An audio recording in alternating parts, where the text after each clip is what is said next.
Nandito kami ngayon sa Fairbanks para mag-grocery shopping.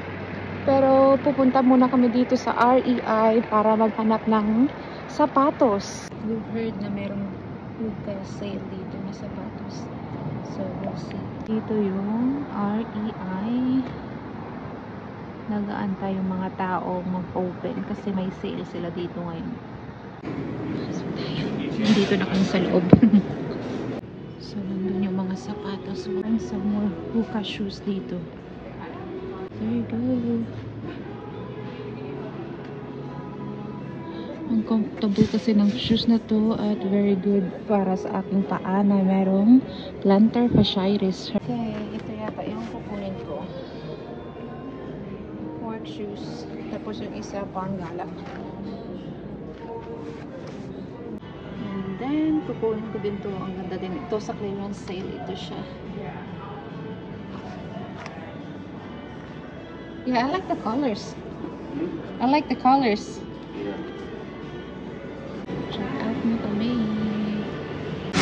Next stop is Costco. So, ito yung itsura ng Costco. Anything better? Avocado.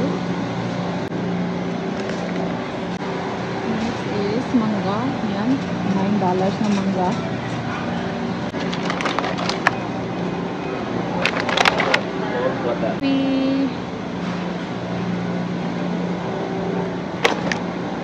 Some lettuce.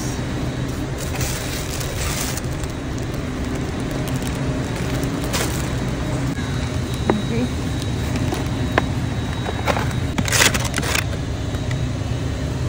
There you go.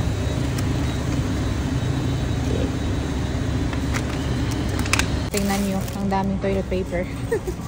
Some coconut water.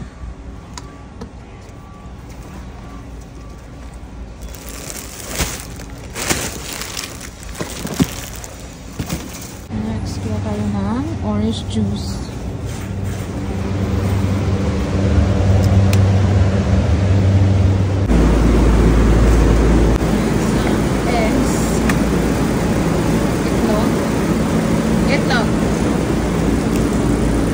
Bumalik ako dito sa bakery section nila para kumuha nito para sa aking ina-in-law.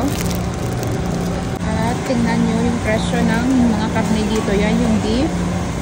O diba, buti na lang may moose meat kami. Hindi na kami bumibili ng beef. Okay, sriracha. So I just need soy sauce. Yeah. Rainy day. Ito yung paborito kong chips. Yan. Did you go then? I think so. Ito muna yung card. Ito para yung first grocery. So, ito lahat yung binayaran namin sa isang buong card na to. So, nag-aantay lang ako dito sa labas kasi umuwi pa yung asawa ko. Naglaro yung sakwa. Nag-lunch muna kami dito sa Fire Tots. Itsura dito oh sa may Lowe's banda. Nandito kami dahil sa doctor's appointment ko. So ito yung menu nila.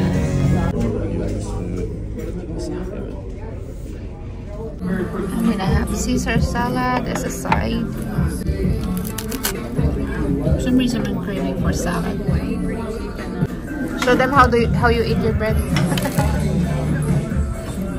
It's like a Filipino style. We dip our bread in like coffee or milk or hot chocolate. So na yung salad, naubos na rin yung side. Pati yung sandwich na naubos na rin. Pero yung order ko wala pa. Yay, dumating na. Next stop, Home Depot. Nandito ako para kukuha ng hose na gamitin ko pang dilig sa garden. Gusto ko yung flexible kasi mahirap yung matigas na hose. So, gagawa ko ng dalawa. Ang daming temptation. Ang temptation ko dito is mga halaman. Let's see. Oh boy. So, mahilig ako sa cactus at succulent. Ito, tingnan nyo. Nilalagyan nila ng fake na flower. Pero ito yung cactus ito, may totoong bulaklak siya. ito na yung dalawang hose na nakuha ko. Ikit mata muna ako sa mga halaman kasi magastos. Mahal yung mga halaman dito. Kukuha ako ng neem oil pang spray sa aking mga halaman. Pangontra sa mga aphids. Dalawan ito yung kukunin ko. Kuha ako ng sprayer. Kailangan ko ng sprayer na malaki. Parang last na lang ito dito. I got it. Kasi yung sa bahay ko, ganyan ang kaliit. Maliit. So, ito yung pinamili namin. Melon, border. Kung ano-ano pang bagay.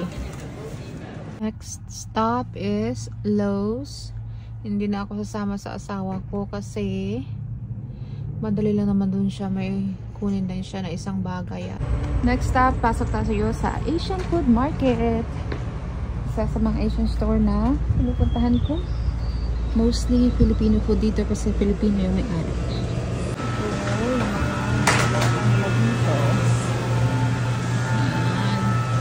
Yung pinunta ko dito, kumuha ng saba na saging.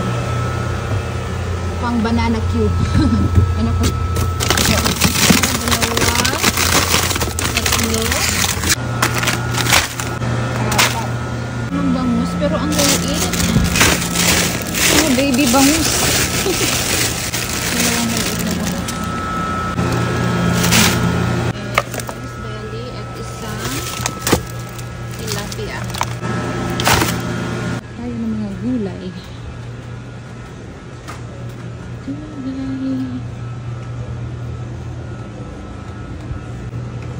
Tayo na. Dudahon ng isang mote.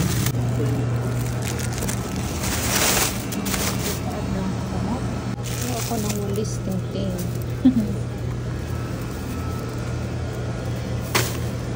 Next stop sa aking doctor's appointment. Yan yung main reason na nandito kami sa Fairbanks. But of course, dahil minsan na kami pumunta dito, 5 weeks ago pa kami yung last na punta dito, kaya grocery na rin din at the same time. Punta ako sa aking thyroid doctor. Tapos na yung appointment ko at yan yung sakit ko. Ikukwento ko sa inyo next time. Next stop namin is nandito kami sa Fred Meyers. At ito yung pinanguha ko para sa aking sapatos, curler, may acne patch, may shampoo, tsaka body wash. Hanapin ko na lang yung asawa ko. We're checking out. Ito naman ang card. Kanan naman to. Ito yung presyo ng baka dito. Tingnan nyo. Mahal. Yan usada. Ito tingnan nyo. $44.52 for 2.97 pounds. Yan yung presyo. Kaya alam nyo na bakit hindi kami bumili nito. Pinabiling daw sa amin ng aming in-laws. A lot of money. A lot of Indomie. We're heading home.